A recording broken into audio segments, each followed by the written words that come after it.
안녕하세요. 좋은 하루 보내세요. 저희 채널이 마음에 드셨다면 좋아요와 구독 부탁드려요. 여러분의 응원이 힘이 된답니다. 자, 이제 실화를 하나 들려드릴게요.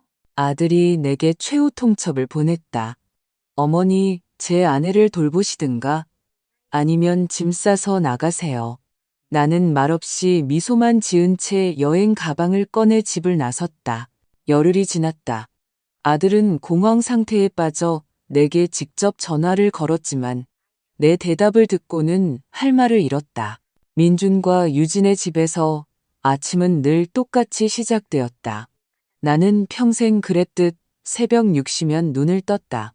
동이 트기도 전 집안에서 첫 발소리가 들리기 한참 전이었다. 습관이란 참 이상한 것이다. 은퇴했으니 편히 쉬고 늦잠도 잘 법한데 수십 년간 몸에 밴 규칙적인 생활은 늦잠이라는 것을 몰랐다. 솔직히 말해 이 휴식은 처음부터 뭔가 잘못되어 있었다. 나는 침대 가장자리에 앉아 발 뒤꿈치가 바닥에 닿지 않도록 다리를 오므렸다. 이 집 마룻바닥은 한숨만 쉬어도 삐걱거렸다. 내가 지내는 작은 방은 예전에 손님방으로 쓰던 곳이었다. 작지만 햇살이 잘 들었고 그 일이 있고 나서 예전 집에서 내가 직접 챙겨온 소박한 침대보가 덮인 아담한 1인용 침대가 놓여 있었다. 창가에는 서랍장이, 그 옆 작은 탁자 위에는 내 안경과 빗이 꽂힌 컵, 그리고 사진 한 장이 있었다. 사진 속에는 남편 영철과 내가 바닷가에 서 있었다. 그가 내 어깨를 감싸고 있었다.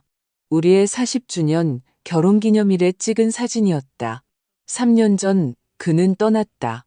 어느 날 잠자리에 들었다가 다시는 깨어나지 못했다. 그 후로 모든 것이 어긋나고 금이 간 것 같았다. 과거가 있었고 그 후가 있었지만 지금은 무엇인지 알 수 없는 시간이 흐르고 있었다. 나는 조심스럽게 이부자리를 정리하고 이불 모서리를 바로잡고 창틀에 먼지를 닦았다. 작지만 나만의 공간이었다. 최소한의 질서라도 있어야 했다. 이 모든 상황 속에서 어리석어 보일지 몰라도 나는 내 방이 깨끗하고 내 물건들이 내가 둔 자리에 그대로 있으며 무언가 흔들리지 않는 것이 필요했다. 복도로 나갈 때는 늘 그랬듯 발밑에서 삐걱거리는 마루 두 군데를 밟지 않으려 애쓰며 조용히 걸어 나갔다. 며느리 유진은 제 시간보다 일찍 깨우는 것을 싫어했다. 특히 그게 나일 경우에는 더더욱. 그녀는 입 밖으로 꺼낸 적은 없지만 내 존재 자체가 자신을 방해한다고 여기는 것 같았다. 주방은 서늘하고 조용했다. 나는 일산에 있던 우리 집을 팔고 나서 남은 유일한 물건인 낡은 커피 메이커를 켰다. 이 커피 메이커는 남편과 20년도 더 전에 함께 산 것이었다. 시끄러운 소리를 내고 커피를 흘리기도 했지만 나는 참아 버릴 수가 없었다. 남편이 살아있을 때 아침마다 주방에서 나누던 대화가 이 기계에 깃들어 있었기 때문이다. 어머니, 그때 아들 민준이 말했다. 혼자 계신데 그 낡은 주택은 뭐하러 가지고 계세요? 거기서 뭘 하시려고요? 여기 분당에서는 우리랑 같이 있잖아요. 다 가깝고 저희도 있고 손녀 지수도 옆에 있고요. 어머니께는 이제 안정만 필요해요. 은퇴는 황금기라고들 하잖아요. 황금기라. 나는 그때도 씁쓸하게 웃었고 지금도 프라이팬에 달걀을 깨넣고 토스터에서 빵이 타들어가는 것을 보며 웃었다. 우리 부부가 35년을 살았던 그 집을 판 돈으로 남은 황금은 얼마나 될까? 정원에는 이웃들이 멈춰서서 꺾고지알 가지를 청할 만큼 아름다운 장미가 피어 있었고 함께 비닐하우스를 지었고 남편이 매년 봄 현관앞 벤치에 직접 페인트 칠을 하던 긴장감이 아닌 여름 공기로 가득했던 그 집. 제가 다 알아서 할게요, 어머니. 민준이 말했다. 집 판 돈은 제가 투자할게요. 어머니는 용돈으로 이자를 받으시고 원금은 안전하게 보관될 거예요. 절 믿으세요. 제가 그래도 가장이잖아요. 제가 가족을 책임져야죠. 이자, 77에 받는 용돈. 솔직히 말해 그 용돈은 점점 더 드물게 그리고 더 적은 액수로 들어왔다. 시장이 하락했다거나 지금은 때가 아니라거나 조금만 참으시면 나중엔 더 나아질 거라는 말뿐이었다. 하지만 그 나중은 어째서인지 오지 않았다. 나는 아침 식사를 접시에 담았다. 민준을 위해서는 베이컨을 곁들인 달걀 프라이와 토스트, 그리고 커피. 유진을 위해서는 오트밀과 베리, 그리고 녹차. 모든 것이 그들의 습관에 맞춰 엄격하게 준비되었다. 조금이라도 틀어지면 그날 하루는 엉망이 될 것이었다. 8시 반, 민준이 셔츠 차림으로 내려왔지만 소매는 구겨져 있었다. 머리숱이 줄고 관자놀이에는 흰머리가 보였으며 얼굴에는 피로가 가득했다. 스스로 말하길 보험업계에서 일한다는데 최근에는 마치 벽돌 자루를 짊어진 사람처럼 보였다. 좋은 아침이에요, 어머니. 그는 나를 쳐다보지도 않고 중얼거렸다. 그래, 아들, 아침 식사 차려놨다. 그는 고개를 끄덕이며 계속해서 휴대폰 화면만 들여다봤다. 내가 남편과 따로 살 때 그는 더 자주 전화했었다. 명절에는 항상. 그때는 목소리도 더 활기찼고 말도 달랐다. 하지만 이제 나는 마치 가구의 일부가 된 것 같았다. 있기는 하지만 없는 것 같은 존재. 8시. 유진이 하이힐 소리를 또각거리며 주방으로 들어왔다. 그녀의 모든 것은 완벽했다. 미용실에서 막 나온 듯한 머리, 한치의 오차도 없는 화장, 다리미질로 반짝이는 정장. 쉰을 바라보는 나이였지만 나이의 흔적조차 보이지 않으려 애쓰고 있었다. 어머님, 유진이 차갑게 말했다. 오트밀에 또 계피를 너무 많이 넣으셨네요. 미안하구나, 유진아. 다음엔 더 신경 쓸게. 그녀는 아무 대답 없이 마치 먹을 수 없는 것을 앞에 둔 것처럼 접시를 밀어냈다. 민준 씨, 잊지 마요. 오늘 디자이너 오기로 한 거. 2층 리모델링 상의해야 해요. 나는 얼어붙었다. 손에 든 커피 주전자가 얼음장처럼 차갑게 느껴졌다. 2층. 하지만 거긴 당신들 침실하고 내 방밖에 없는데, 네, 그녀가 태연하게 말했다. 집을 좀 정돈할 때가 됐어요. 그리고 우리 침실 옆에 있는 그 작은 방. 서재로 쓰기에 완벽한 공간이에요. 민준 씨에게는 일할 공간이 필요하니까요. 하지만 내가 거기 살잖니. 나는 떨지 않으려 애쓰며 말했다. 침묵이 흘렀다. 민준이 휴대폰에서 시선을 들었다. 어머니, 아직 아무것도 결정된 건 아니에요. 그냥 디자이너가 뭘 제안하는지 보려는 거예요. 그럼 만약 결정하면 나는 어디로 가니? 유진이 미소 지었다. 보고서용 사진에서나 볼 법한 그런 미소였다. 두고 봐야죠. 어머님, 아래 지하실은 어떠세요? 그곳도 아늑한 방으로 꾸밀 수 있을 거예요. 창문도 없고 눅눅한 지하실. 유진 자신은 한 번도 내려가 본 적 없는 바로 그곳이었다. 나는 아들을 쳐다봤다. 그가 무언가 한마디라도 해줄 수 있었을 텐데. 그는 그저 어깨를 으쓱할 뿐이었다. 생각해 볼게요, 어머니. 아직 결정된 건 아무것도 없어요. 하지만 나는 알았다. 이미 결정되었다는 것을. 그저 나중에 기정사실처럼 통보할 뿐이라는 것을. 그들이 떠나고 나는 홀로 남았다. 살아있는 것이라곤 그들의 개체스터와 내 생각뿐이었다.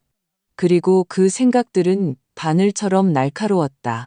예전에는 내게 직업이 있었고, 집이 있었고, 남편이 있었고, 나만의 자리가 있었다.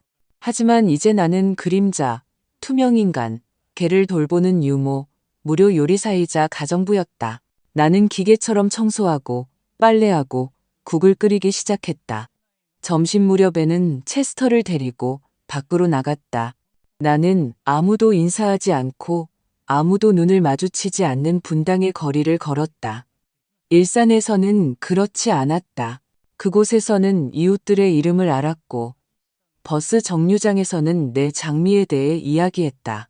그곳에는 나를 위한 자리가 있는 공기가 있었다. 집에 돌아오니 광고지 사이의 은행에서 온후 편물이 있었다. 남편과 내 공동명의 통장이 있던 바로 그 은행이었다. 이상했다. 민주는 모든 자금이 이미 투자에 들어갔다고 말했는데. 봉투를 열었다. 통장에는 200만 원 남짓한 돈만 찍혀 있었다. 아버지가 돌아가신 후 거의 3억 원이 남아 있었을 텐데 어디로 간 걸까? 만약을 위해 모아둔 우리 돈이. 손이 떨렸다. 나는 그 종이를 주머니에 넣고 주방으로 향했다. 저녁을 준비해야 했지만 나는 이미 앞으로 벌어질 대화를 알고 있었다. 저녁에 초인종이 울렸다. 내가 문을 열자 문 앞에는 지수가 서 있었다. 내 지수, 나의 유일한 손녀, 나의 버팀목. 문 앞에 선 지수를 보자 심장이 덜컥 내려앉았다. 그녀는 등에 배낭을 메고 청바지를 입은 채 화장기 없는 얼굴로 서 있었다. 언제나처럼 꾸밈 없는 모습이었다. 그 가벼운 걸음걸이, 고집스러우면서도 세심한 그 표정. 마치 내가 말하지 않았음에도 지금 내가 그 누구보다 자신을 필요로 한다는 것을 아는 듯했다. 할머니. 그녀의 목소리에는 내가 그토록 그리워했던 온기가 담겨 있었다. 나는 그녀를 끌어안았다. 그 순간 지하실과 꾸지람과 낯선 주방으로 가득한 이 세상이 조금은 더 다정하게 느껴졌다. 지수야, 내 기쁨아. 네가 올 줄은 몰랐네. 그녀는 소녀답게 눈을 동그랗게 떴다.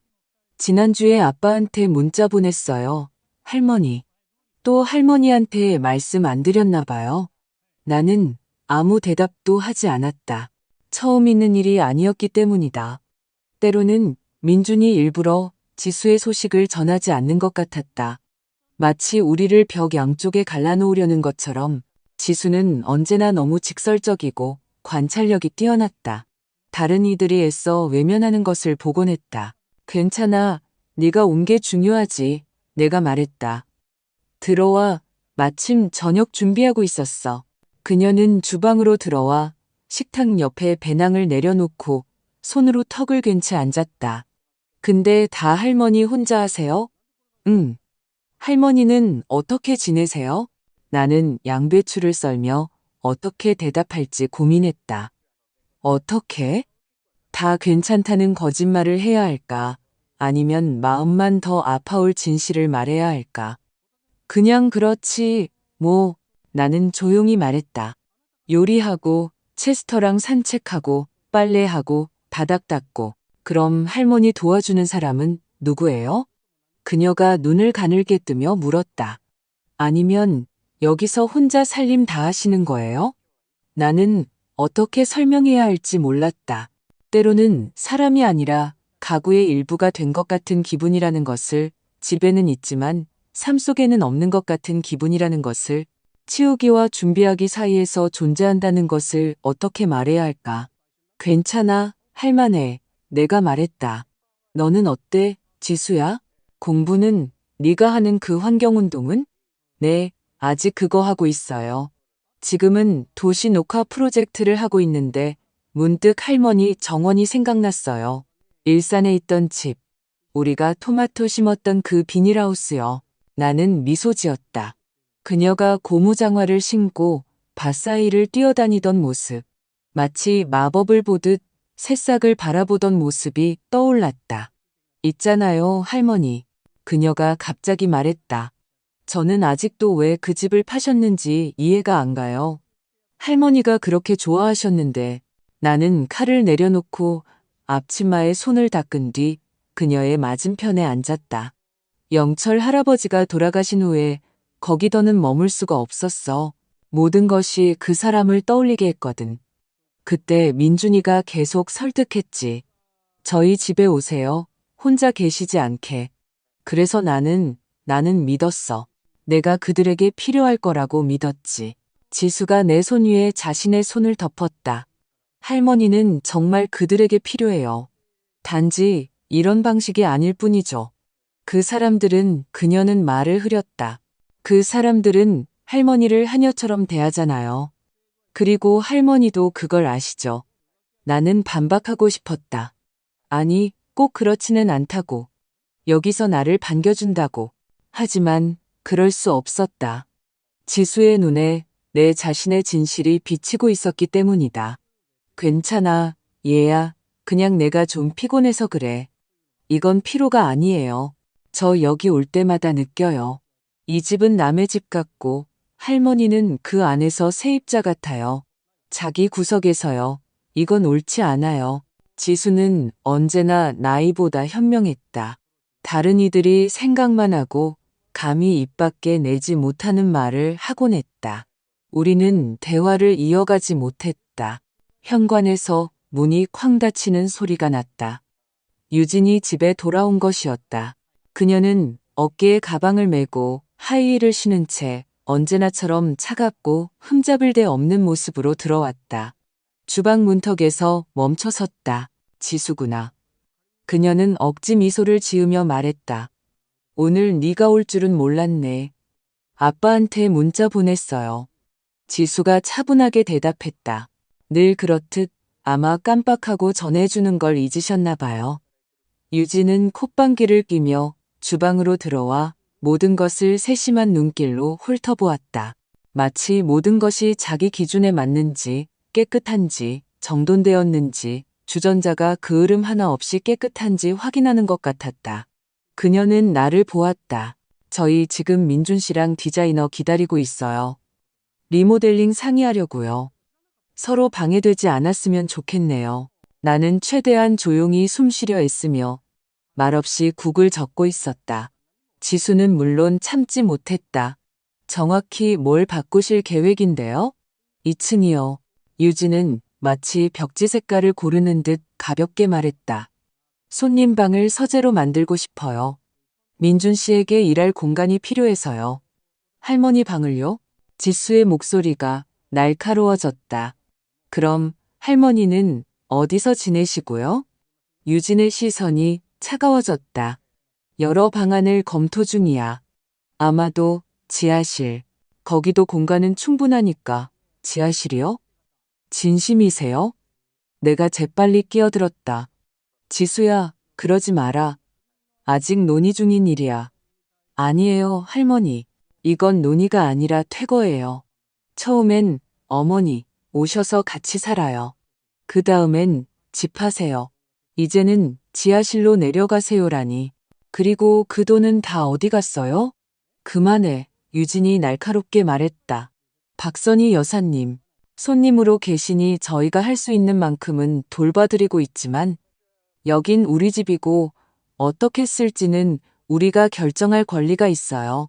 손님. 나는 손님이었다. 여기 온 지 3년이나 됐는데 여전히 어머니도 할머니도 아닌 손님이었다. 지수는 울컥했지만 내가 그녀의 어깨에 손을 얹었다. 지금은 아니라고. 나중에 이야기하자고. 곧 민준이 돌아왔다. 활기차게 들어왔지만 지수를 보고는 약간 긴장했다. 아, 지수야, 안녕. 네가 올 줄은 몰랐네. 제 문자 읽으셨어요? 그녀가 힘주어 물었다. 일이 좀 있었어. 민주는 시선을 피했다. 오늘 디자이너가 와. 작업 공간에 대해 상의 좀 하려고. 그와 유진은 마치 방 안에 다른 사람은 아무도 없는 것처럼 수납장, 설계, 벽 색깔에 대해 활기차게 이야기하기 시작했다. 나는 말없이 식탁을 차렸다. 접시, 냅킨, 수저. 지수는 모든 것을 보았다. 내가 피로를 감추기 위해 입술을 꽉 깨무는 모습도. 저녁. 모두가 각자의 볼일을 보러 간 후 민준이 내게 다가왔다. 어머니, 그가 말했다. 어머니 방에 대한 이야기가 갑작스러웠다는 거 알아요. 하지만 정말로 저 공간이 필요해요. 요즘 집에서 일을 많이 하는데 지하실은 임시방 편일 뿐이에요. 물론 임시방 편이겠지. 그러다 나중에는 좋은 요양원을 알아봐 줄지도 모른다. 의사도 있고 비슷한 연배의 사람들도 있고 교류, 보살핌, 요양원, 단순히 지하실이 아니라 이미 가족으로부터의 분리, 괄호 밖으로의 퇴출이었다. 돈은? 내가 조용히 물었다. 집 판 돈. 좋은 요양원에 들어갈 만큼은 되니? 그는 멈칫했다. 잠시 침묵하더니 입술을 꽉 깨물었다. 지금은 돈 이야기하기 좋은 때가 아니에요. 시장이 불안정해서요. 나 통장 내역서 받았어. 내가 차분하게 말했다. 아버지와 내 돈이 있던 통장에 200만 원 남짓 남았더구나. 나머지는 어디 갔니? 그는 창백해졌다. 제가 차 살 때 계약금으로 일부를 써야 했어요. 다시 채워 넣으려고 했는데 어쩌다 보니 나는 그를 내 아들 민준을 바라보았다. 내가 키우고 동화를 읽어주고 재우고 돌봐주었던 내 아들을 나는 그를 알아볼 수가 없었다. 언제 그가 이렇게 변했을까? 아니면 원래 이런 사람이었을까? 그저 내가 외면하고 싶었던 걸까? 초인종이 울렸다. 디자이너였다. 그는 안도의 한숨을 쉬며 나를 홀로 남겨두고 가버렸다. 나는 내 방으로, 아직은 내 방인 곳으로 올라가 침대에 앉아 영철의 사진을 보았다. 이전 삶에서 남은 것은 그것뿐이었다. 문에 노크 소리가 들렸다. 할머니, 들어가도 돼요? 물론이지, 얘야. 그녀는 옆에 앉아 내 손을 잡았다. 어떻게 할머니한테 이럴 수 있는지 모르겠어요. 이건 비인간적이에요. 나는 그녀의 손을 꽉 잡았다. 강하고 곧은 나의 버팀목. 내 잘못이야. 내가 그들에게 필요할 거라고 믿었어. 이제야 알겠어. 내가 필요한 게 아니라 편리한 도움이 필요했던 거야. 무료로. 저는 할머니를 사랑해요. 할머니는 제게 주방에서 비누 만드는 법을, 창가에서 토마토 싹 틔우는 법을 가르쳐 주셨어요. 할머니는 그냥 할머니가 아니라 제 사람이에요. 나는 그녀가 아주 어렸을 때 내 비닐하우스에서 작은 새싹들을 보던 모습이 떠올랐다. 모든 푸른 잎사귀를 기적처럼 기뻐하던 모습. 아래층에서는 목소리들이 들렸다. 민준, 유진, 디자이너. 나 없이 내 방에 대해 논의하고 있었다. 나는 지수의 눈을 그리고 내 안에서 무언가 변했다. 오랜만에 처음으로 안에서 무언가 딸깍하는 소리가 난 것 같았다. 어쩌면 아직 모든 것을 잃은 것은 아닐지도 모른다. 어쩌면 나는 아직 어떻게, 그리고 어디서 살지 선택할 수 있을지도 모른다. 다음 날 나는 평소보다 일찍 잠에서 깼다. 알람 때문도 소음 때문도 아니었다. 그저 내면의 무언가가 더 이상 편히 잠들지 못하게 했다. 모든 것이 쳇바퀴 돌듯 반복되었다. 일어나서 몸단장을 하고 주방으로 가서 아침을 준비했다. 모든 것이 안개 속에 있는 듯했다. 단지 이제 그 안개 속에는 뚜렷하고 무거운 생각이 떠올랐다. 나는 제자리에 있지 않다. 지수는 첫 기차를 타러 갔다. 강의와 프로젝트 지도 교수와의 만남이 있다고 했다. 우리는 대문 앞에서 껴안았고 그녀는 주말에 다시 오겠다고 약속했다. 그리고 할머니, 그녀가 진지하게 말했다. 우리 다시 이야기해요. 하지만 그동안 그냥 생각해 보세요. 앞으로도 이렇게 살고 싶으신지. 나는 그저 고개를 끄덕일 뿐 더는 말을 잇지 못했다. 목에 무언가 걸린 것 같았다. 집이 비자 나는 늘 하던 대로 집안일에 매달렸다. 하지만 손은 움직이고 생각은 멈춰 있었다. 생각은 마치 다른 곳. 아직 우리 집이 있던 일산 정원이 있던 곳. 내 젬병들이 선반에 가지런히 놓여 있던 곳. 모든 것이 제자리에 있던 그 어딘가에가 있었다. 나는 내 방으로 가서 오래된 사진첩을 꺼냈다. 오랫동안 보지 않았던 사진들이 있었다. 여기 남편과 내가 낡은 배나무를 배경으로 별장에서 찍은 사진. 여기 졸업식 날 학교 동료들과 함께 부케를 들고 웃고 있는 내 모습. 그리고 여기 아직 어렸던 민준이 내 무릎에 앉아 플라스틱 자동차를 손에 쥐고 있는 모습. 꾸밈 없이 필요 없이 원망 없이 렌즈를 보고 그저 엄마에게 미소 짓고 있었다. 나는 오랫동안 이 사진을 바라보았다. 그러고는 생각 없이 휴대폰을 꺼내 번호를 눌렀다. 젊을 때부터 가지고 다니던 수첩에 적어둔 낡은 번호였다. 여보세요. 익숙한 목소리가 들려왔다. 경자니? 나야, 선이. 세상에 몇 년 만이야. 너 맞니? 나는 미소를 참을 수 없었다. 나야. 미안해. 연락 못해서 정신이 없었어. 무슨 소리야, 바보야. 내가 얼마나 너를 찾았는데. 영철 씨 돌아가신 후로 그냥 사라져버렸잖아. 전화도 편지도 없이. 너 지금 어디야? 나는 있는 그대로 모든 것을 이야기했다. 남편의 죽음, 아들의 설득, 이사, 작은 방, 지하실, 돈 문제, 그리고 지수 이야기까지. 내 목소리는 담담했고 거의 감정이 없었다. 하지만 경자는 침묵했고 나는 그녀가 모든 것을 이해했다는 것을 알았다. 선이야, 그 사람들이 너한테 어떻게 그런 짓을. 아, 나도 잘못이 있지. 다를 줄 알았어. 그럼 집은 판 거야? 팔았어. 그리고 전부 아들 손에? 응, 나를 위한 거라고 하더군. 지금은 제대로 된 돈도 안 남았지만 경자는 무겁게 한숨을 내쉬었다. 내 말 잘 들어. 너 거기 계속 있을 의무 없어. 원하면 나한테 와. 나방 2개짜리 아파트에서 혼자 살아. 남편 가고 나서 방 하나가 비어 있어. 호화롭게 살지는 않지만 밥 먹고 차 마실 정도는 돼. 그리고 너는 손님이 아니라 친구로 사람답게 지낼 수 있을 거야. 나는 바로 대답하지 못했다. 말을 하기가 어려웠다.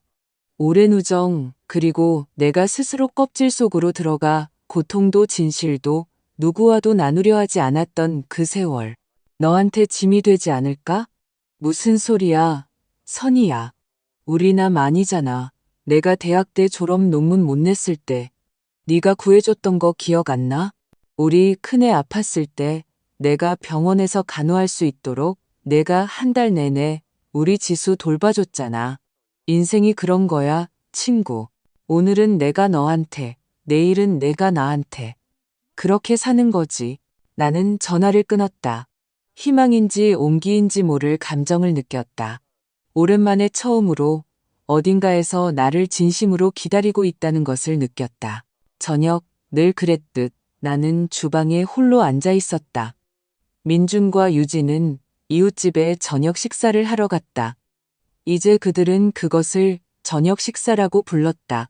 하지만 대부분은 그저 과시일 뿐이었다. 자신들의 집이 얼마나 잘 꾸며져 있는지, 식탁이 얼마나 세련되게 차려져 있는지, 냅킨은 어떤 것을 쓰는지, 유진이 아보카도로 얼마나 근사한 전체 요리를 만드는지 보여주기 위함이었다. 그런 저녁에 나를 쳐다보지도, 초대하지도, 묻지도 않았다. 나는 주전자에 물을 올리고 진한 홍차를 따라 식탁에 앉았다. 무릎 위에는 그 사진첩이 놓여 있었다. 나는 마치 그것이 진짜나 한때 존재했던 나, 자신이 무엇을 원하는지 알았던 나에게로 가는 지도인 양 넘겨보았다. 아침에 나는 결심했다. 히스테리도 큰 소리도 비난도 없이 차분하고 단호하게. 나는 더 이상 지하실로 가라는 말을 기다리지 않을 것이다. 삶에 대한 허락을 구하지 않을 것이다. 경자에게로 갈 것이다. 나는 식탁에 앉아 깨끗한 종이를 꺼내 글을 쓰기 시작했다. 감정 없이 사실만을. 내가 떠난다는 것, 집 열쇠는 주방에 둔다는 것, 어떤 지하실도 필요 없다는 것, 돈이 잠시 펀드에 묶여 있다면 그들 마음대로 쓰라는 것. 나는 더 이상 아무것도 기대하지 않는다. 나는 꾸짖기 위해서가 아니라 나 자신을 위해 놓아주기 위해 이 글을 썼다. 그리고 짐을 쌌다. 서두르지 않고 위험 있게 내 것을 챙겼다. 서류, 사진, 따뜻한 스카프, 커피 메이커, 사진첩, 약간의 옷, 모든 것이 쇼핑백 2개와 가방 하나에 다 들어갔다. 불필요한 것은 없었다. 필요한 것은 모두 내 곁에 있었다. 나는 내 예전 방문을 닫고 복도를 지나 밖으로 나섰다. 원망도 소리침도 분노도 없이 나는 그저 떠났다. 왜냐하면 나는 그림자도 손님도 아닌 사람이니까. 아직 존재하기만 하는 것이 아니라 살아갈 수 있는 여자니까. 나는 분당에서 버스를 타고 저녁에 경자네 집에 도착했다. 길지 않은 여정이었지만 마치 새로운 삶으로 들어가는 것 같았다. 옆자리에는 아이를 데리고 탄 여자가 앉아 있었고 앞에서는 누군가 계속 창문 배달에 대해 통화하고 있었다. 하지만 이 모든 것이 유리창 너머의 일처럼 느껴졌다. 내 안에는 설렘과 뒤섞인 다른 온기가 있었기 때문이다. 마치 다른 도시로 가는 것이 아니라 집으로 가는 것처럼. 비록 이제 내게는 집이 없었지만 경자는 정류장에서 나를 기다리고 있었다. 20년 전 우리가 함께 별장에 놀러 갈 때 입었던 바로 그 트렌치 코트를 입고 여전히 결단력 있는 눈빛으로. 그녀는 나보다 2살 많았지만 여전히 정정했고 숨 많은 머리에 걸음걸이도 빨랐다. 드디어 왔구나. 그녀는 말하며 나를 힘껏 진심으로 오랫동안 누구도 안아주지 않았던 것처럼 안아주었다. 가자. 이제부터 너는 우리 집에서 사는 거야. 최근 몇 년간 누군가 내게 이런 말을 해준 기억이 없었다. 너는 우리 집에서 사는 거야. 조건 없이, 지하실 없이, 디자이너와 리모델링 없이, 그냥 그렇게. 우리는 낡은 5층짜리 아파트 단지 안뜰을 가로질러 걸었다. 자작나무들, 옆 가게에서 나는 빵 냄새, 평범한 집, 평범한 현관이었지만 내게는 모든 것이 특별하게 느껴졌다. 계단이 삐걱거려도 무섭지 않았다. 엘리베이터가 윙윙거려도 상관없었다. 어디에 사느냐가 중요한 게 아니라 누구와 어떻게 사느냐가 중요했으니까. 경자의 집은 방 2개짜리 아파트로 소박하고 아늑했다. 사람이 사는 집이라는 게 바로 느껴졌다. 주방에는 레이스 커튼이 걸려 있었고 식탁에는 가장자리가 이빠진 낡은 설탕 그릇이 놓여 있었다. 이제 내 방이 된 곳에는 낡은 책상과 의자, 그리고 노란 침대보가 덮인 큰 침대가 있었다. 여기서 영철 씨가 지냈어.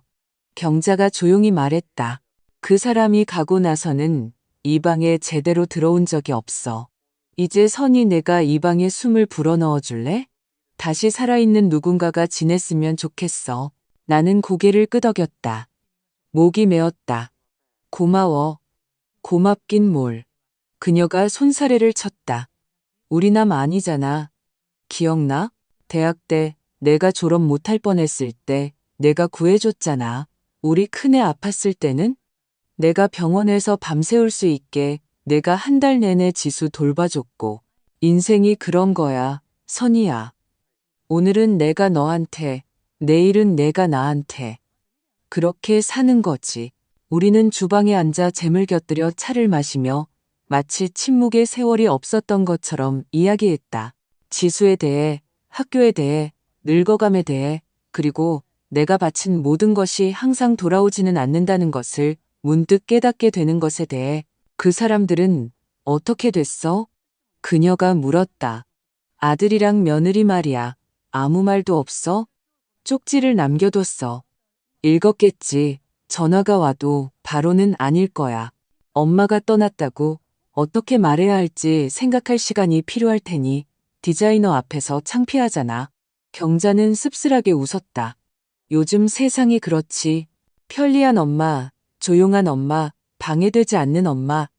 자기 의견이라도 내면 바로 규격 외 취급받고 요양원이나 가라고 하고.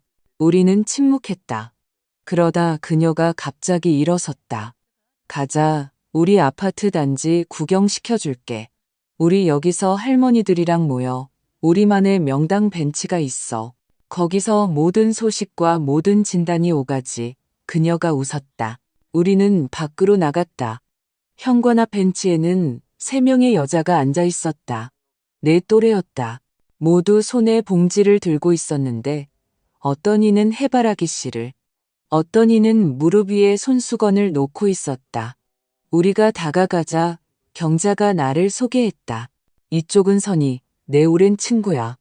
이제 우리랑 같이 살 거야. 성격 있는 여자야. 심심해서 온 게 아니라고. 그럼 한 여자가 대꾸했다. 눈빛만 봐도 알겠네. 구석에 몰아넣을 사람은 아니구먼. 그들은 내가 누구인지 어디서 왔는지 물었다. 나는 자세한 이야기는 빼고 거짓말 없이 짧게 이야기했다. 그들은 즉시 모든 것을 이해했다. 우리 모두 비슷한 삶을 살아왔기 때문이다. 각자 나름의 나와 비슷한 사연을 가지고 있었다. 다음 날 나는 가까운 마트에 가서 식료품을 샀다. 가족을 위해서가 아니라 나를 위해서. 이상하지만 따뜻한 기분이었다. 마침내 다시 내가 무엇을 살지 스스로 선택하는 기분. 나는 서두르지 않고 사람들을, 얼굴들을 바라보았다. 다시 내가 존재하는 것 같은 느낌이 들었다. 나는 국을 끓이고 치즈전을 부쳤다. 경자가 시장에서 돌아왔을 때 그녀는 놀랐다. 세상에, 너 완전 최고의 요리사잖아. 선이야, 너랑 있으면 굶어 죽을 일은 없겠다. 나는 가볍고 자유롭게 웃었다. 마치 수년간 쌓였던 것이 한꺼번에 빠져나가는 것 같았다. 저녁에 민준에게서 전화가 왔다. 어머니, 목소리는 긴장되어 있었다. 어디세요? 경자네. 내가 차분하게 대답했다. 너도 기억하지? 우리 같이 공부했던 친구. 가신 거예요? 말도 없이. 쪽지 남겨뒀어. 다 썼어. 어머니, 혹시 화나셨어요? 저희는 나쁜 뜻이 아니었어요. 그건 임시방편이었어요. 지하실 얘기는 그냥 아이디어였고요. 저희가 수리해드리려고 했는데, 민준아, 내가 말을 끊었다. 화난 게 아니야. 그냥 내가 살고 싶은 대로 살기로 결심한 거야. 더 이상 임시로 있고 싶지 않아서. 그는 침묵했다. 그러다 낮은 목소리로 말했다. 아버지는 이걸 좋아하지 않으셨을 거예요. 나는 한숨을 쉬었다. 아버지는 내가 스스로를 지킬 줄 안다는 걸 아셨을 거야. 그리고 솔직히 아버지는 모든 걸 이해하셨을 거라고 생각해. 돌아오실 건가요? 아니, 돈은요? 어머니, 아무것도 안 가져가셨잖아요. 돈은 원치 않아. 이미 내 것이 아니니까. 내가 원했던 건 존중이었어. 하지만 거기엔 그게 없었. 나는 히스테리도 고통도 없이 전화를 끊었다. 그저 마침표를 찍었다. 그날 밤 나는 편안하게 잠들었다. 오랜만에 처음으로 마룻바닥 삐걱거리는 소리 없이, 죄책감 없이, 짐이 될 거라는 두려움 없이, 그저 내 방에서, 내 이불 아래, 내 삶과 함께 일주일이 지났다. 나는 이제 불안감이나 프라이팬 소리가 아니라 창문으로 들어오는 신선한 공기 냄새에 잠을 깼다. 경자는 매일 아침 주전자에 물을 올리고 조용히 라디오를 켰다. 뉴스나 정치가 아니라 옛날 가요를 스피커에서 흘러나오는 과거로부터 익숙한 그 목소리가 갑자기 최근 몇 년간의 모든 것보다 더 가깝게 느껴졌다. 나와 경자는 가만히 있지 않았다. 그녀는 나를 집안일에 끌어들였다. 유리병을 정리하거나 선반을 고정하거나 손주가 만들 벽 신문에 그림을 그려주는 일들. 나는 기꺼이 이 모든 것을 했다. 이제 이것이 나의 진짜 필요한 현실이었기 때문이다. 어차피 집에만 계시잖아요. 때문이 아니라 내가 손과 머리와 영혼을 가진 사람이기 때문이었다. 어느 날 우리는 우체국에 갔다. 경자에게 고지서가 와 있었다. 나는 혹시 몰라 신분증을 챙겨갔다. 그리고 그러길 잘했다. 창고에서 내 이름으로 등기우편이 왔다고 했다. 그럴 리가. 나는 놀랐다. 누가 나한테 편지를? 봉투는 빳빳했고 분당 우체국 소인이 찍혀 있었다. 나는 그 자리에서 열어보지 않았다. 집에 돌아와 식탁에 앉을 때까지 기다렸다. 그리고 나서야 조심스럽게 가위로 봉투 끝을 잘랐다. 안에는 삐뚤빼뚤한 글씨로 쓴 지수의 편지가 있었다. 할머니, 바로 전화 못 드려서 죄송해요. 그래도 되는지 몰랐어요. 아빠랑 엄마는 할머니가 스스로 떠나기로 결정하셨고 경자 할머니한테 화가 나셨다고 했어요. 저는 그 말을 믿지 않아요. 저는 진실을 알고 싶어요. 할머니는 제게 어떤 말이나 어른들의 설명보다 더 중요해요. 보고 싶어요. 할머니한테 가고 싶어요. 가도 돼요? 할머니가 가르쳐 주신 치즈전을 가져갈게요. 그리고 일산집에서 깜빡 잊고 온 오래된 사진들도요. 사랑해요. 할머니는 제게 잼 만들어주는 할머니가 아니라 가장 정직하고 진짜 목소리를 가진 할머니예요. 나는 이 편지를 기도문처럼 몇 번이고 다시 읽었다. 눈물이 조용히 뺨을 타고 흘렀다. 울부짖음이 아니라 마침내 누군가 자신의 말을 들어주었을 때 우는 사람처럼. 나는 공책을 꺼내 책상에 앉아 답장을 썼다. 천천히, 정성껏. 지수야, 물론이지. 오렴, 여기 오면 치즈전도 있고, 산딸기차도 있고, 밤늦도록 나눌 이야기도 있단다. 나는 너에게 한 번도 화난 적 없어. 네가 자랑스럽다. 그저 나는 마침내 다른 사람에게 편리한 방식이 아니라 내 마음이 편안한 방식으로 살기로 선택했을 뿐이야. 너를 기다리고 네가 상상하는 것 이상으로 사랑한다. 경자가 편지를 읽었을 때 그녀의 눈도 붉어졌다. 좋은 손녀를 뒀네, 선이야. 어지간한 어른도 저렇게는 못해. 마음이 제자리에 있는 아이야. 나는 고개를 끄덕였고 마음이 한결 더 밝아졌다. 이틀 후 민준에게서 전화가 왔다. 두 번째였다. 나는 놀랐지만 전화를 받았다. 어머니, 제가 생각해봤는데 저희가 지하실 얘기나 그런 계획들로 정말 선을 넘었던 것 같아요. 그냥 저희는 유진이랑 저는 모든 걸 편리하게 만들고 싶었어요. 아시잖아요. 저희 지금 힘들어요.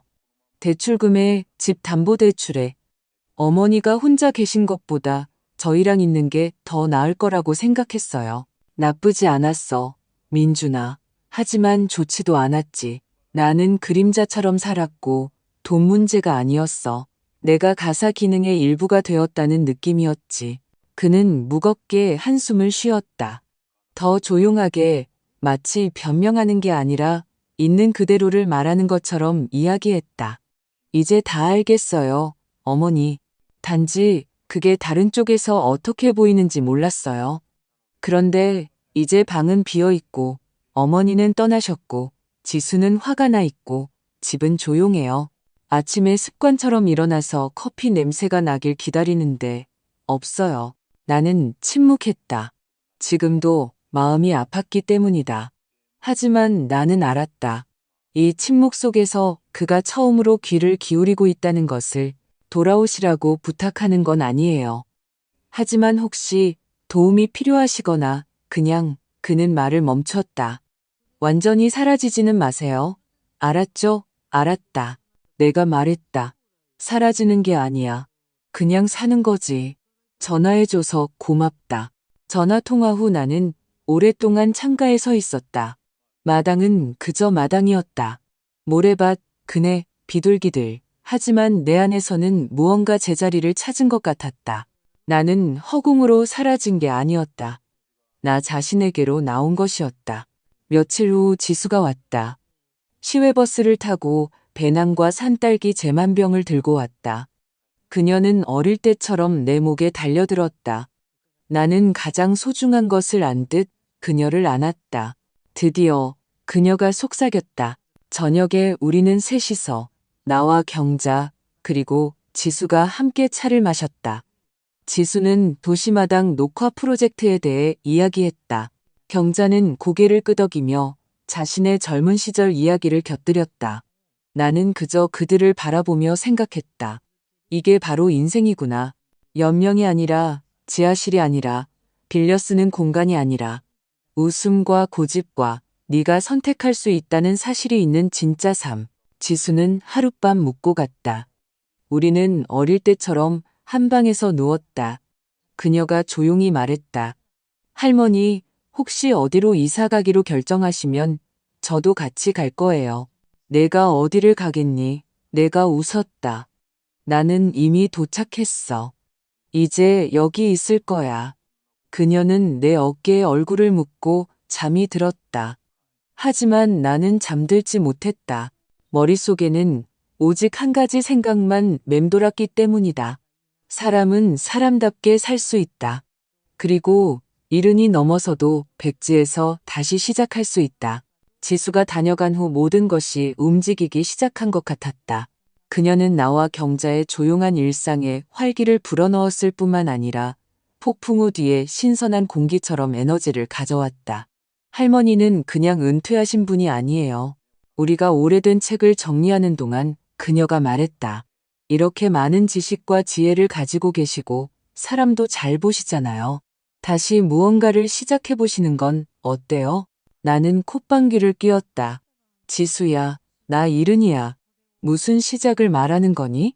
차나 제대로 끓이고 바닥 닦다가 허리나 안 다치면 다행이지. 이른이면 어때요? 저희 프로젝트의 이른여섯 되신 분도 계세요. 그분은 학생들 동아리를 맡아서 화단 만드는 법, 식물 돌보는 법, 마당에 작은 녹색 공간 만드는 법을 가르쳐 주세요. 저희 모두 그분을 정말 좋아해요. 나는 생각했다. 정말 왜 안 되겠어? 일산에 살 때 나는 아이들과도 밭일과도 비닐하우스 일과도 뭐든 다 했었. 지금은 힘도 있고 지난 몇 년간보다 의욕도 더 넘쳤다. 그때 지수가 말했다. 할머니 원하시면 제가 저희 담당자분께 전화해 볼까요? 마침 저희 쪽에 요청이 들어왔어요. 식물 재배 경험이 있는 분을 찾고 있거든요. 도시 텃밭 프로젝트를 도울 분이요. 우리 환경에서 어떻게 심고 물 주고 돌봐야 하는지 아는 분이 필요해요. 어때요? 해보실래요? 나는 바로 대답하지 못하다가 한숨을 쉬었다. 해봐라. 최악의 경우엔 안 된다고 하겠지. 이틀 후 나와 지수는 주민센터로 갔다. 그곳에서 프로젝트 자원봉사자 모임이 있었다.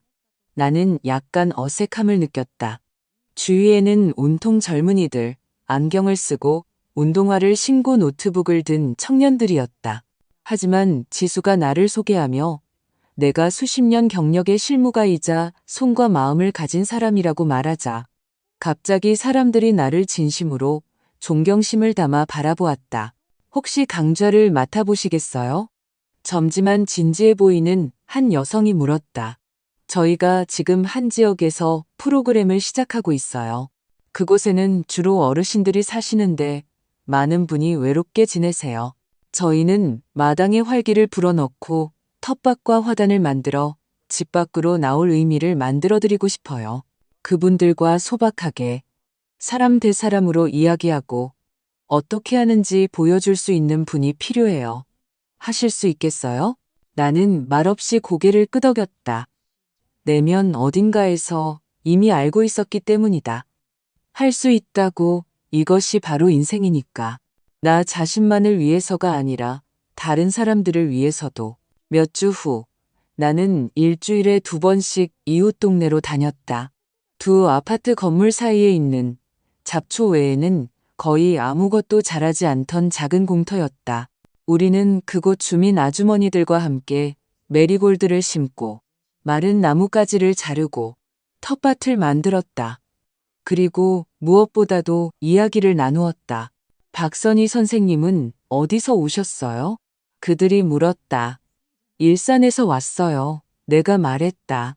그러다 분당 아들네서 살다가 지금은 여기 친구네 있고요. 대단하시네요. 다들 그런 결심은 못하는데. 결심한 게 아니에요. 나는 솔직하게 말했다. 그냥 어느 날 더는 누군가 내게 삶을 주길 기다릴 수 없다는 걸 깨닫고 스스로 잡았을 뿐이에요. 지수는 와서 돕고 사진을 찍었다. 그러던 어느 날 와서는 이렇게 말했다. 할머니, 구청에서 편지 왔어요.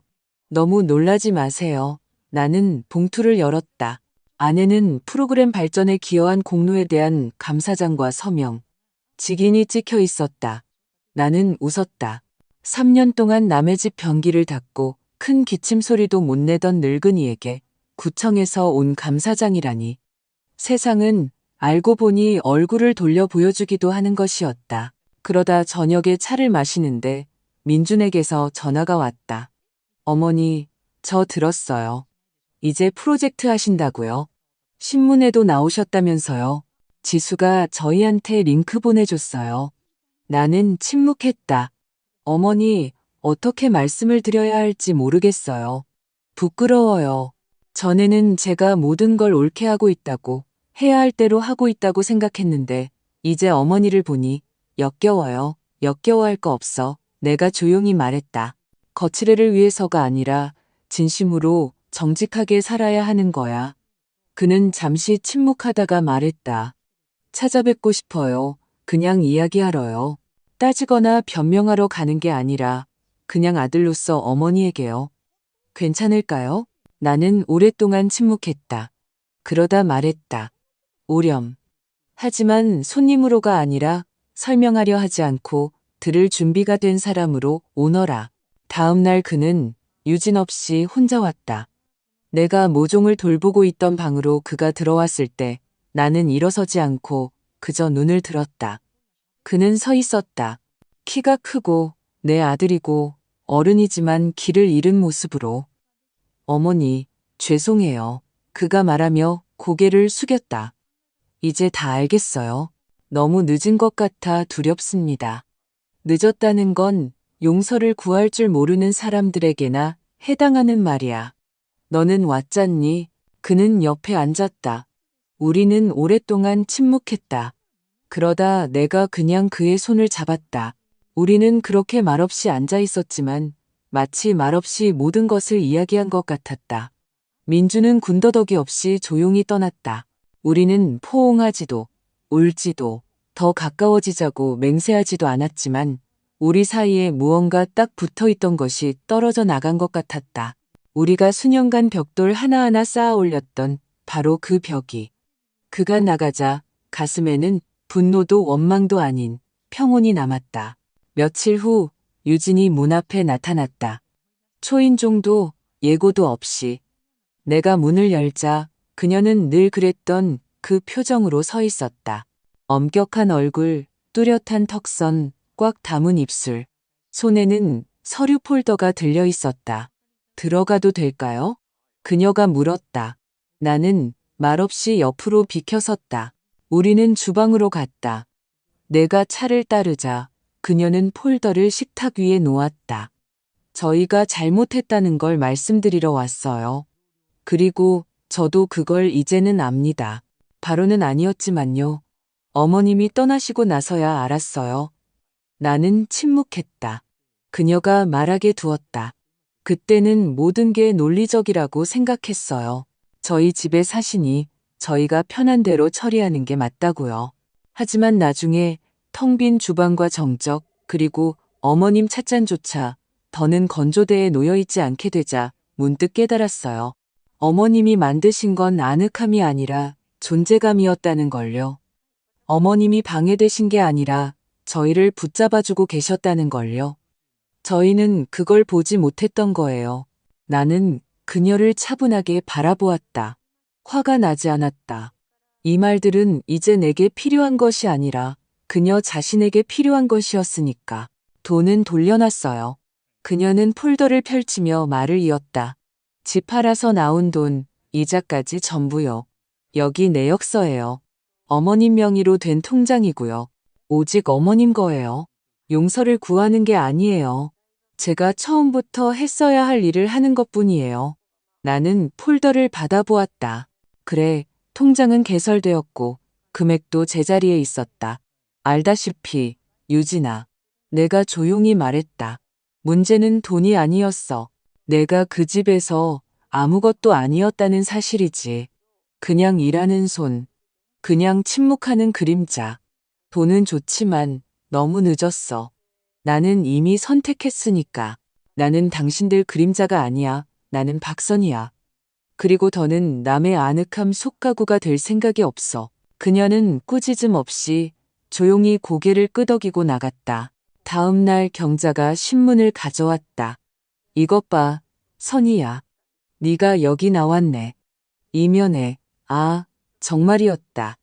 흑백 사진, 삽을 들고 스카프를 두른 내 모습, 그리고 옆에는 화단. 제목은 한 어르신, 이웃들에게 영감을 주다. 도시 텃밭 프로젝트, 지역의 모범 사례로. 나는 읽으면서도 눈을 믿을 수 없었다. 그러다 신문을 내려놓고 웃었다. 자랑스러워서가 아니라 우습고 따뜻해서. 인생이란 게 거의 모든 것을 놓아버렸을 때 불쑥 다시 너를 되돌려 놓는구나. 저녁에는 지수가 계획서를 들고 왔다. 할머니, 놀라지 마세요. 저희가 담당자분들이랑 상의했는데요. 할머니를 구민회관에 초빙해서 정기강좌를 맡아달라고 하셨어요. 돈을 많이는 아니지만 안정적으로 받으실 수 있어요. 그리고 팀에 한 분이 더 필요하대요. 경자 할머니가 하시기로 저희끼리 이미 정했어요. 내가 뭘? 경자가 손사래를 쳤다. 난 벤치에 앉아 있는 것밖에 못하는데 할머니는 차와 사기 진작을 책임지실 거예요. 지수가 웃었다. 할머니 없이는 어떤 텃밭도 자라지 않을걸요. 나는 지수와 경자를 보며 믿을 수가 없었다. 1년 전만 해도 내 자리는 구석, 계단 밑, 소리 내면 안 되고 방해하면 안 되는 주방이라고 생각했다. 그런데 이제 내게는 일과 친구, 어른이 된 손녀, 그리고 비록 이면이지만 신문에 실린 이름이 있었다. 나중에 지수와 단둘이 남았을 때 그녀가 말했다. 있잖아요, 할머니. 할머니가 그들 곁을 떠나셨을 때 저도 무언가를 배웠어요. 여자에게는 떠날 권리가 있다는 것, 모두가 침묵하길 기대할 때라도요. 자신을 위해 살 수 있다는 것. 그리고 사랑이란 모든 걸 참는 게 아니라고 말할 줄 아는 것이라는 걸요. 나는 고개를 끄덕였다. 그녀가 옳았기 때문이다. 그러고 나서 우리는 오랫동안 창가에 앉아 있었다. 내가 그녀에게 말했다. 있잖니, 지수야. 지금은 마음이 편안해. 모든 게 쉬워져서가 아니라 모든 게 내 것이 되었기 때문이야. 나는 그림자도 누군가의 가족에 딸린 부속품도 아니야. 나는 내 실수와 기억과 사진과 텃밭을 가진 박선이란다. 지수가 내 손을 잡았다. 그리고 세상에서 제일 맛있는 치즈전을 가진 할머니요. 우리는 주방으로 갔다. 나는 가스레인지를 켜고 두부를 꺼냈다. 치즈전이 구워지는 동안 나는 나만의 진짜 냄새를 맡았다. 일산에서 비닐하우스에서 영철과 함께했던 우리 주방에서 나던 그 냄새. 단지 이제는 새로운 방식으로 어제가 아니라 오늘로 인생은 뒤로 돌아가지 않는다. 그저 앞으로 나아갈 뿐이다. 네가 스스로 걷는다면 몇 달이 더 흘렀다. 여름이 끝나가고 있었다. 저녁에는 서늘해졌고 공기에서는 가을 냄새가 났다. 아들네 지하실에서처럼 슬픈 가을이 아니라 다른 차분하고 나만의 가을. 네가 제자리에 있다는 것을 알 때, 늙어가는 것이 두렵지 않을 때, 네가 그림자 속이 아니라 삶 속에 있을 때의 그런 가을. 나는 동네 아주머니들과 계속 함께했다. 우리는 화단을 만들고 모종을 심고 잡초 뽑는 법을 배우고 낡은 창틀로 작은 비닐하우스를 짓기도 했다. 가끔은 구민회관에서 강의를 하며 토마토에 대해 튤립 구근을 보관하는 법에 대해 이야기했다. 그리고 항상 아주머니들이 흩어질 때면 누군가는 꼭 말했다. 고맙습니다, 박선희 선생님. 선생님은 빛과 같아요. 나는 가식 없이 웃었다. 기쁨이 진짜였기 때문이다. 지수는 상트페테르부르크, 아니 서울로 떠났다. 대학원에 합격했다. 스스로 연줄 없이 도움 없이 떠나기 전에 그녀는 말했다. 할머니, 제가 강하다는 거 아시죠? 왜 그런지 아세요? 할머니가 계셨기 때문이에요. 우리는 눈물 없이 그저 따뜻하게 오랫동안 껴안았다. 나는 알았다. 그녀는 가지만 길을 잃지 않을 것이다. 그녀는 자신과 함께 있는 법, 비좁아질 때 떠나는 법을 알기 때문이다. 그녀는 그것을 나에게서, 나는 인생에서 배웠. 어느 날 벤치에 나가 앉아 있는데 이웃집 남자가 다가왔다. 50살쯤 되어 보이는 조용한 남자였는데 손주를 데리고 있었다. 혹시 그 박선희 선생님이신가요? 그가 물었다. 선생님 덕분에 여기가 다 화사해졌다고 들었습니다. 저희 마당은 황량해서요. 혹시 어떻게 시작하면 좋을지 조언 좀 해주실 수 있을까 해서요. 나는 깨달았다. 바로 이거구나. 나는 그저 살아남은 사람이 아니라 시작하는 사람이었다. 가을에는 예전에 가르쳤던 옛 학교에서 편지가 왔다. 동창회에 초대한다며 저희는 모든 것을 기억합니다. 와주세요 라고 했다. 나는 갈 것이다. 더는 과거가 두렵지 않기 때문이다. 나는 이제 뒤돌아보아도 부끄럽지 않은 여자가 되었다. 그리고 민주는 자주 전화하지는 않았지만 진심으로 전화하기 시작했다. 가끔은 조언을 구하고 가끔은 그저 내 안부를 물었다. 의무감 때문이 아니라 원했기 때문이다. 그것으로 충분했다. 유진은 더 이상 나타나지 않았다. 그럴 필요도 없었다. 각자 자신의 선택을 했고 각자 이제는 남의 세계를 침범하지 않고 자신의 세계에서 살고 있었다. 어느 날 저녁 나는 창가에 앉아 있었다. 무릎에는 뜨개 담요가, 창턱에는 유리잔에 담긴 차가 있었다. 창밖에는 비가 내리고 젖은 흙냄새가 났다. 그리고 나는 생각했다. 이것이 바로 소박한 행복이구나. 요란하지 않고 사진용도 아니고 과시용도 아닌 나만의 조용하고 진짜 행복. 내가 존재하고 인생이 흘러가고 내가 그 곁에 있을 때 지하실도 문 뒤도 가장자리도 아닌 바로 그 중심에 나는 더 이상 누군가 내게 자리를 주길 기다리지 않는다. 내가 직접 만들었다. 나는 박선이 71살이다. 나는 짐도 과거의 그림자도 임시 존재도 아니다. 나는 살 줄 아는 여자다. 그리고 그것으로 충분하다.